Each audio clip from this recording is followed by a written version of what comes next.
Shu yerda o'zi to'xtab turing, farqi bo'ldi rolikka kerak emas qolgan narsasiga. Bu yerda inshaalloh hamma narsani jonli yoritib beramiz. Shunda tushamiz, narsalarni olasizlar, to'g'ri kirib olamiz. Assalomu alaykum. Qodirova Sanobar opam uylarimi? Qizingiz qayerdalar? Sizni qizingizmi? Mayda. Kichkinasi. Bu katta qizingizlar. Necha nafar farzandingiz o'zi? Ikkita farzand. Qizingiz yana mazalar qochdimi? Tunni oldin kuni Banisadan chiqib keldim men. Mazasi qochganiga. Qachondan beri shunaqa betoblar? 5 yildan beri. Assalomu alaykum. Faqat emishira bilan tushunadi. Voy ona qizim, voy xursandligini qarang. Voy jonim qizim. Assalomu. Gapga tushunadi, gapirmaydilar. Hindistonga olib ketish kerak, tilla qo'yish kerak, siz apparat qo'yib kelishingiz kerak.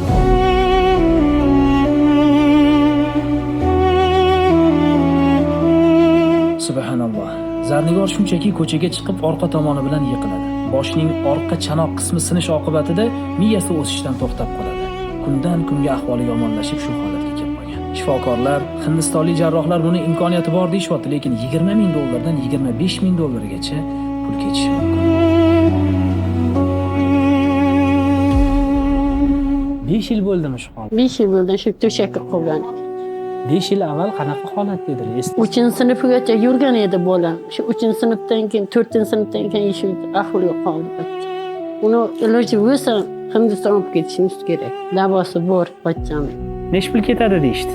20 million dollar ketdi. Bu muolajani o'ziga deyishganda, to'g'rimi? Shu bachcham deb yashayapman.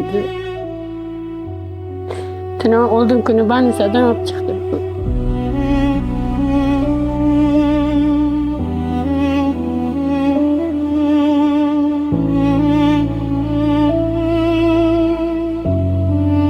Oxirgi payt shunaqa narsalarni eshitib qoldikki, hozir ham internetda o'qib kelayotgandim.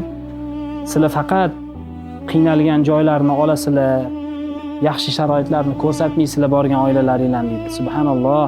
Qachongacha shunaqa bir-birimizdan kir qidiradigan xalq bo'ladigan bo'lsak, bularga ham endi yordam bera olmay qolamiz. Alloh hammamizni isloh qilsin. Jonli tarzda ko'rsatishga harakat qildik hamma narsani. Shunchaki kirib keldik xolos. Iltimos unaqa yomon so'zlarni yozmaylik. Bir-birimizga yomon ko'z bilan qaramaylik. Yaxshi ko'raylik bir-birimizni. Alloh bekorga olib kelib qo'ymagan bularni uyiga. Mana shu hammasi bularning rizqligi. Bizni yetkazib beruvchimiz xolos. Ehson qiladiganlardan, doim yonimizda turadiganlardan Alloh rozi bo'lsin. Jon aka, jon birodarim, o'zim oshna o'g'allarim, qon qarindoshlarim, hammalardan so'rayman. Faqat o'zim uchun yurganim yo'q bu yerda. Sizlarni ham jannatda ko'rishni xohlayman.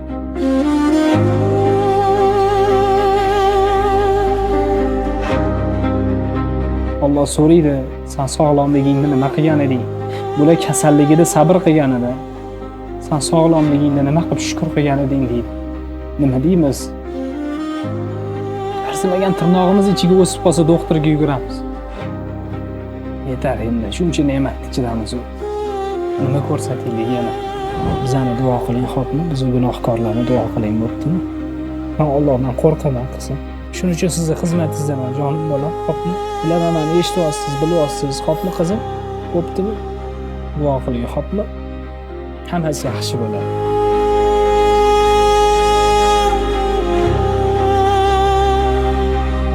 Farzandingiz bir oz betob bo'lib bedor o'tkazgan bir dona tunini eslang.